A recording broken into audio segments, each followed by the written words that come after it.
Hello everybody, rational numbers करेंगे हम इस वीडियो में।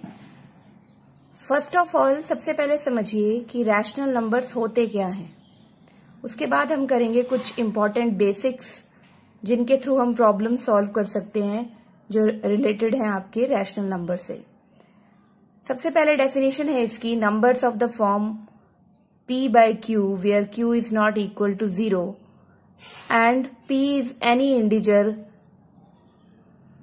this is known as rational number।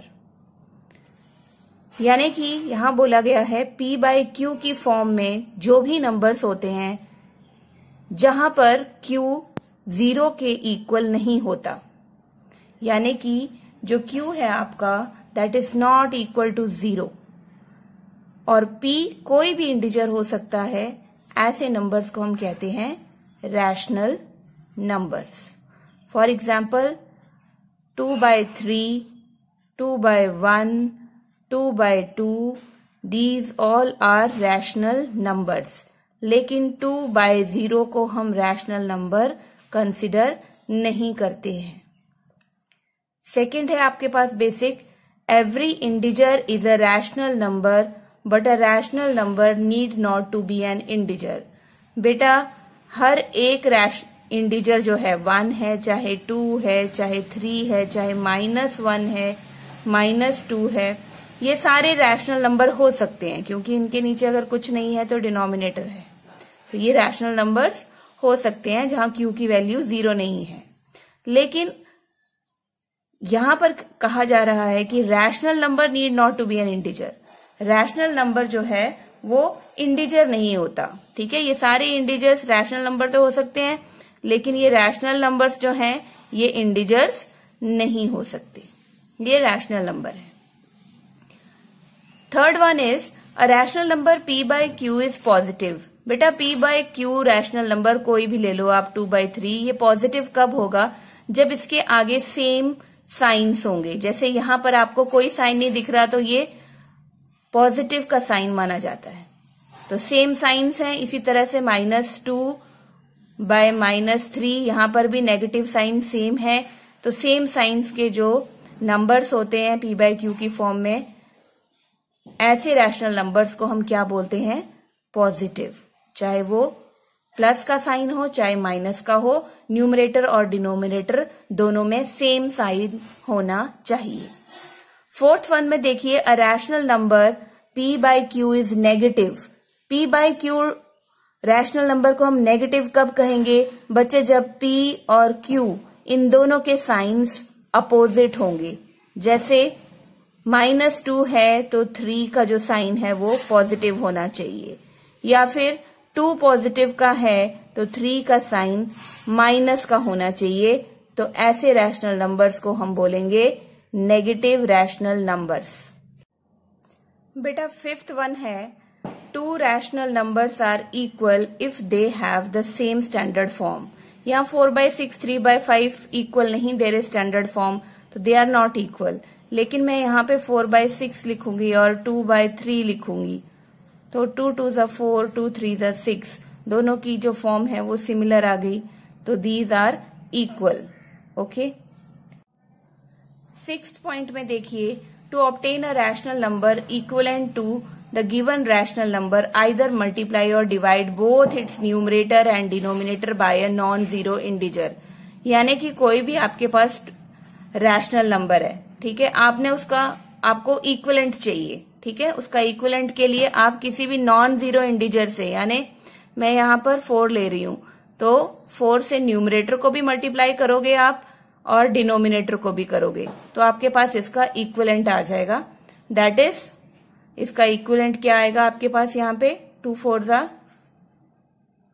8 and 3 4s are 12। Okay, this is the equivalent. इसकी जगह पे आप दोनों तरफ डिवाइड भी कर सकते हो, न्यूमरेटर और डिनोमिनेटर को। सेवेंथ है आपका, if there are 2 rational numbers with common denominator then one with the larger numerator is larger than the other. जैसे 3/5 है आपके पास और यहाँ 6/5 है, तो ये कह रहा है 2 रैशनल नंबर्स हैं, ये 3/5 और 6/5, इनका डिनोमिनेटर सेम है दोनों का 5, तो जिसका न्यूमरेटर बड़ा होगा ना बच्चे, वो लार्जर रैशनल नंबर होगा। तो इस केस में 6 बड़ा है न्यूमरेटर, तो 6/5 इज ग्रेटर देन 3/5। नेक्स्ट देखिए 8th नंबर पे कॉमन बेसिक क्या है, every positive rational number is greater than 0, यानी कोई भी पॉजिटिव रैशनल नंबर है वो हमेशा 0 से बड़ा होता है। Next, every negative rational number is less than 0, अगर नेगेटिव है तो वो हमेशा 0 से कम होगा, लेस देन होगा। If p/q and r/q are 2 rational number, यानी आपके पास 2/4, इनका डिनोमिनेटर सेम होना चाहिए, ठीक है। 2 रैशनल नंबर है आपके पास, 4/4 कर लो, ठीक है। तो यहां पर आप सिंपल एडिशन कैसे करोगे, आपको एलसीएम लेने की जरूरत नहीं है, क्योंकि सेम डिनोमिनेटर है तो सेम डिनोमिनेटर को आप लिख लोगे नीचे और ऊपर सिंपल एडिशन कर दोगे इनका, तो आपके पास आ जाएगा 6/4 आंसर।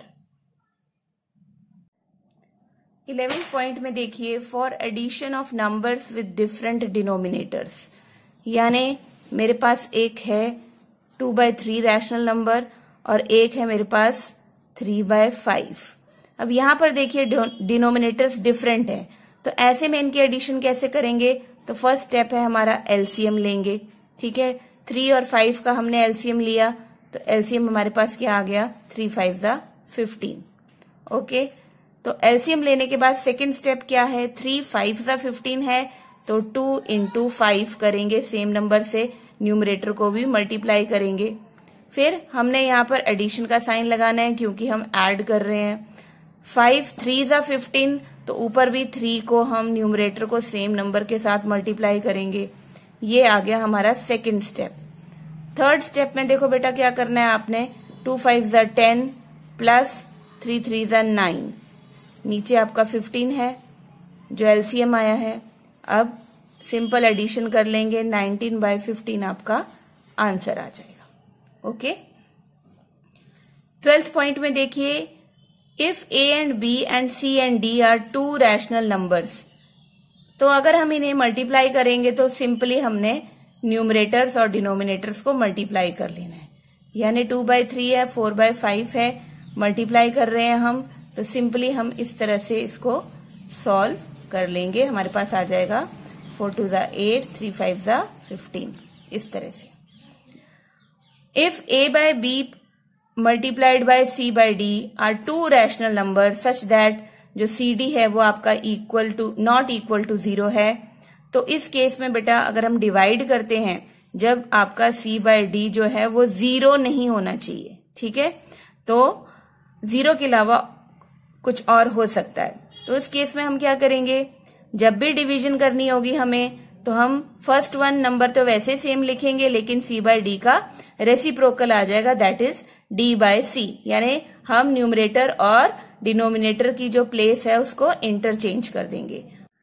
ऐसे केस में जहां पे 2/3 मैंने एग्जाम्पल ले लिया, डिवाइडेड बाय 4/6, तो बेटा आपको क्या करना है, 2/3 को तो आप वैसे ही लिखोगे, मल्टीप्लाई का साइन, 4/6 का रेसिप्रोकल ले लोगे, 6/4 डिवीजन के केस में। देन देखो यहाँ पे कटिंग हो रही है, तो 2 1 = 2, 2 2 = 4, देन 3 1 = 3, 3 2 = 6, तो आपका आंसर आ गया 2 × 1 2, नीचे भी 2 × 1 2 को 2 के साथ कैंसिल करेंगे, आपका आंसर आ जाएगा 1। तो इस तरीके से आपने डिवीजन करनी है। ये थे कुछ बेसिक रैशनल नंबर्स के रिगार्डिंग। आई होप इस वीडियो से आपको बहुत हेल्प मिलेगी एक्सरसाइजेस सॉल्व करने के लिए। Thank you.